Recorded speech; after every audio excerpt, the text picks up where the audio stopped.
Assalamualaikum warahmatullahi wabarakatuh. Perkenalkan, nama saya Rianti Putri dengan NIM E24144011018 dari kelas 2A program studi D3 Keperawatan. Di sini saya akan membuat video tentang komunikasi terapeutik dengan mata kuliah promosi kesehatan yang kebetulan dosen pembimbing saya adalah Ibu Sri Mulyanti. Terima kasih. Assalamualaikum warahmatullahi wabarakatuh. Waalaikumsalam warahmatullahi wabarakatuh. Ibu-ibu, bagaimana sekarang keadaannya? Baik? Alhamdulillah baik. Oh iya, Ibu, jadi tujuan saya datang ke sini yaitu untuk melakukan penyuluhan kepada ibu-ibu dengan judul komunikasi terapeutik. Sebelumnya, apakah di sini ibu-ibu tahu apa yang dimaksud dengan komunikasi terapeutik itu apa? Enggak, Neng. Apa tuh, Neng? Oh, enggak. Baik, Ibu, sebelum kita mulai ke materinya, di sini saya akan kontrak waktu terlebih dahulu dengan ibu-ibu. Kurang lebih untuk waktunya 20-30 menit saja. Apa ibu-ibu bersedia? Bersedia. Baik, kalau misalkan bersedia, sebelum kita mulai ke acara penyuluhannya, alangkah baiknya kita berdoa terlebih dahulu untuk memudahkan segalanya. Berdoa dimulai. Berdoa selesai. Nah, baik Ibu, sekarang selanjutnya saya akan mulai menjelaskan apa itu yang dimaksud dengan komunikasi terapeutik. Nah, bisa Ibu lihat. Jadi, komunikasi terapeutik itu merupakan bentuk komunikasi profesional yang dilakukan oleh perawat kepada pasien dengan tujuan membantu proses penyembuhan secara menyeluruh, baik dari aspek fisik, psikologis, sosial, maupun emosional.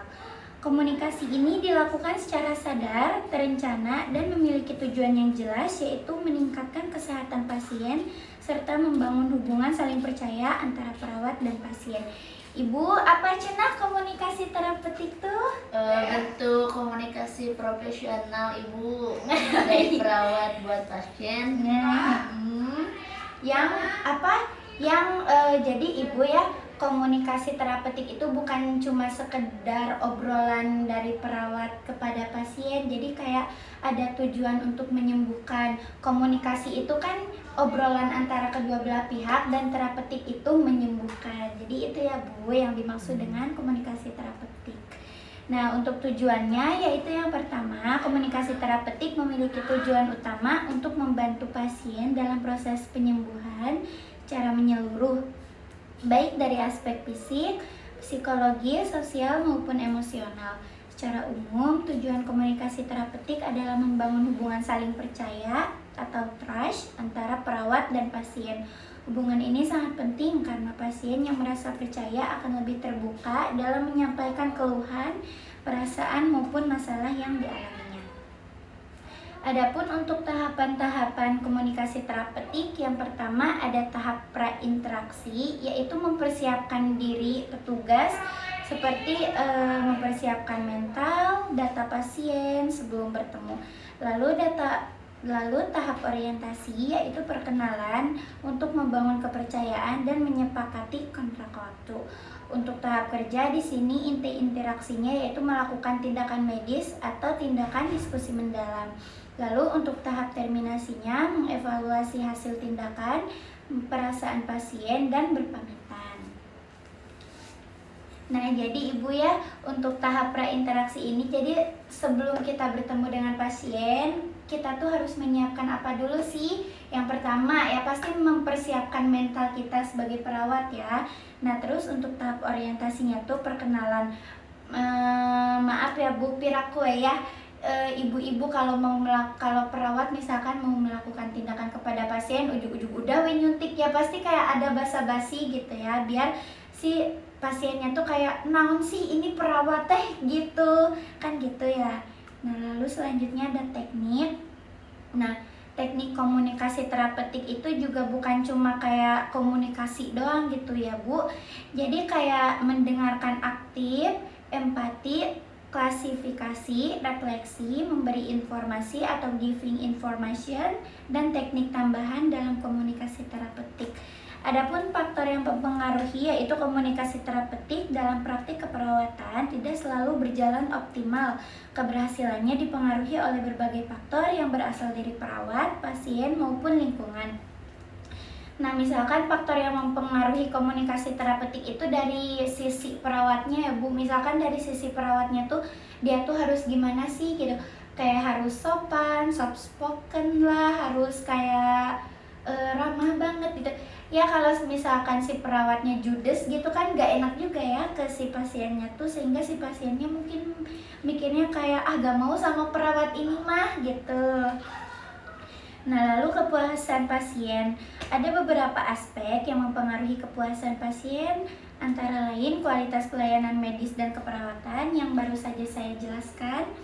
Lalu komunikasi antara tenaga kesehatan dan pasien, sikap dan perilaku tenaga kesehatan, fasilitas dan lingkungan pelayanan, lalu waktu tunggu dan kecepatan pelayanan.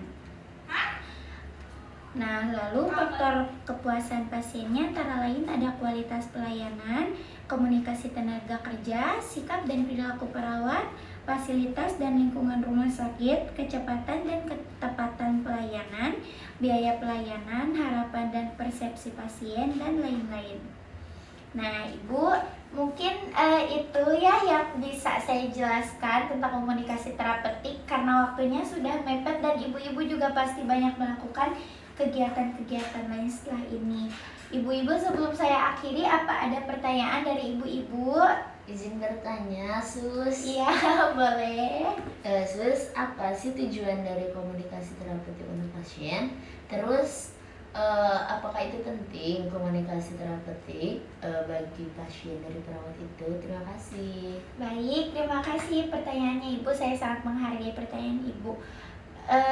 Setahu saya ya Bu, komunikasi terapeutik itu tujuannya tuh untuk guna membantu saling percaya antara si pasien dan juga perawat. Nah, kalau misalkan kita melakukan komunikasi terapeutik kepada pasien dengan lemah lembut, dengan ramah, pasien kan juga dapat percaya ya sama kita. Kayak misalkan kalau saya misalkan praktik di rumah sakit tuh, dia tuh kayak, Neng, cenagenan saya gini. Kalau misalkan dia sudah percaya karena kita tuh bagus menanganinya, dia pasti suka cerita keluh kesahnya apa, dia pasti curhat sama kita. Dan apakah itu penting? Sangat penting Bu ya. Karena kalau misalkan kita tidak menerapkan komunikasi terapeutik, kalau misalkan kita mau melakukan tindakan ke pasien, ujug-ujug datang terus ujug-ujug melakukan tindakan, kan itu kayak apa ya, pasiennya juga tidak puas gitu. Pasti gak bakal balik lagi ke rumah sakit ini karena penanganannya buruk. Nah, seperti itu Ibu. Apakah ada yang mau ditanyakan lagi? Sudah, Neng, cukup. Sudah. Karena Ibu sudah bertanya, saya akan memberikan hadiah kepada Ibu. Tapi nanti pas kita udah selesai penyuluhannya ya. Ya, Ibu-ibu mungkin segitu saja yang bisa saya sampaikan kepada Ibu-ibu. Semoga apa yang saya sampaikan bermanfaat bagi kita semua. Sebelum mengakhiri acara penyuluhan ini, mari kita ucapkan basmalah bersama-sama. Hamdalah bersama-sama. Alhamdulillahirabbil alamin. Terima kasih untuk waktunya. Mohon maaf mengganggu waktunya. Wassalamualaikum warahmatullahi wabarakatuh. Waalaikumsalam warahmatullahi wabarakatuh. Terima kasih. Iya Bu. Oh ya, ini untuk hadiahnya ya Bu. Iya. Terima kasih telah menonton dari awal sampai akhir. Mungkin hanya segitu presentasi dari saya. Kurang lebihnya mohon dimaafkan. Apabila ada tutur kata yang tidak mengenakan, mohon dimaafkan. Terima kasih sekali lagi karena sudah menonton. Wassalamualaikum warahmatullahi wabarakatuh. See you next video.